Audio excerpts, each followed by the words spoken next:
Angela Maiers is up next. And we'll go to break after that. Yeah. Can you hang on 10 more minutes? It is awesome to be here. I'm so happy that you're here today and to have this chance to share a story. And my original story was how one voice can be a part of changing the world. One voice in 140 characters. But I'm changing that because I'm an educator and I can do that. I can change assignments. So I'm changing the story because it's more than just one voice. It's anyone's voice. And I think what hit me when my friend Mike Libby was talking this morning is that 95% of the individuals that don't engage in social media, I don't think it has anything to do with the tools. I don't think it has anything to do with they lack training. What they lack is belief in their voice. And every day I get to wake up. And the key is I get to do this job. I get to tell people they matter.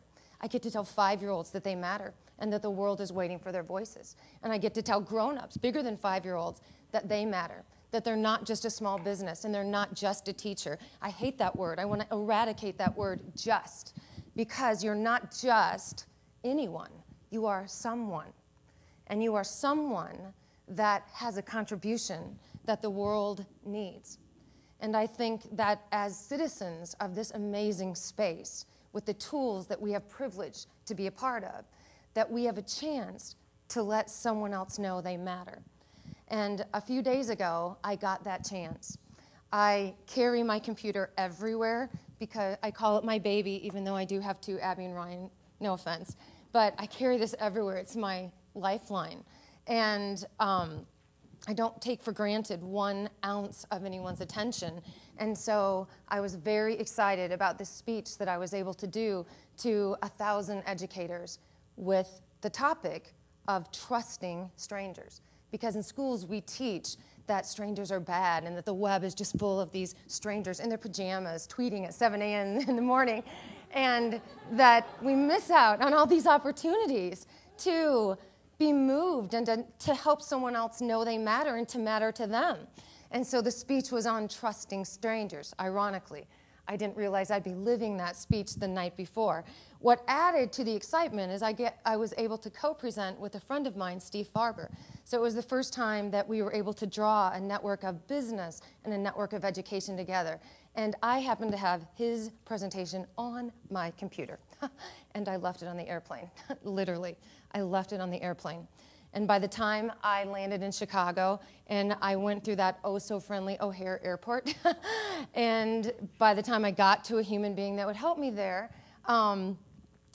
my laptop had flown to Pittsburgh. And then it visited Pennsylvania and multiple other places. And for 6.5 hours, I wasn't even sure if it was on the plane. So it took 6.5 hours to get a human confirmation that my life was on the plane. And I hadn't yet told Steve, so was our presentation. So it was about 11:30. The speech was at 9 o'clock in the morning.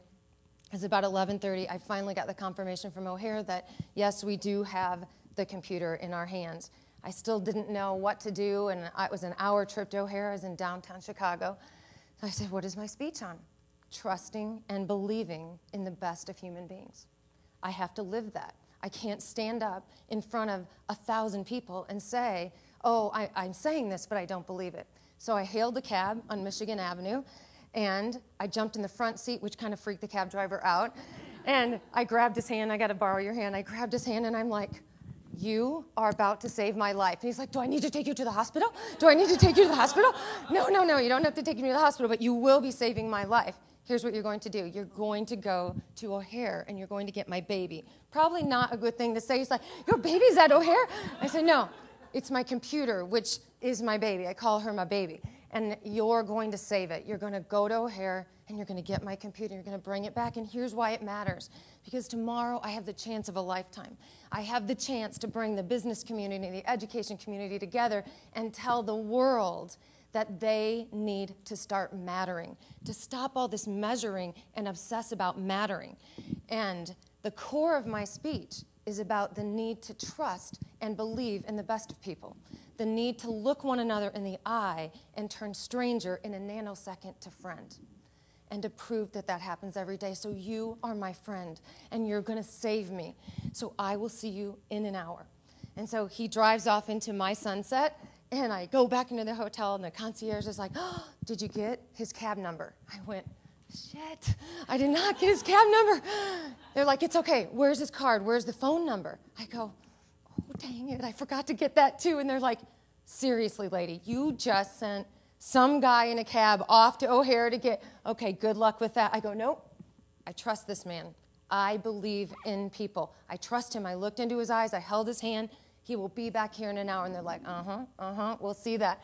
So I waited with them in the lobby for an hour and gave them a little lesson on Twitter and went upstairs. And then I brought my computer because you have to see this. So, well, right before he was there, when he got to O'Hare, he calls me. He's like, Angela, I got your computer. I got your baby in my hands. I'm going to send you a picture of your baby. So he sends me a picture of my baby. I'm like, that's her. Bring her home. He's like, I'm on my way. So about 2 minutes before he gets there, he drives up. He goes, Angela, I'm almost there. It's going to be okay. She's coming to you. And I'm like, okay. So when I walked out of the hotel, this is what I saw. Like a scene from Pretty Woman. But it was like 1:30 in the morning. He's holding my computer like this with his legs crossed. I hope I don't fall. Laying in his cab. Just waiting for me. My computer in his hands. And I just hugged him. I first kissed my computer. I hugged him. I burst out crying, and then I went to take a picture with my camera phone, but then my camera phone was dead, and I forgot the cord on another plane, which is just another story. But the message and the moral of this story is that if you give someone, anyone, a chance to matter, they will exceed your expectations. I get to do that every day, and so do you. You get to make someone matter. So the next time someone says, this is what I had on my hamburger, or this is what I put in my coffee, it's not silliness. It's human beings fighting for the right to matter. They're fighting in the world to say, I exist, and you have a chance. You have a chance when somebody shares that tweet about their coffee or about the cute shoes that they just bought the other day, which these are very cute. You can say, wow, I noticed you. I see you. And I'm so glad you came today. And so I'm saying that to you. I see you. I noticed you. You're giving up your most precious commodity today, which is your attention. I will never take that for granted.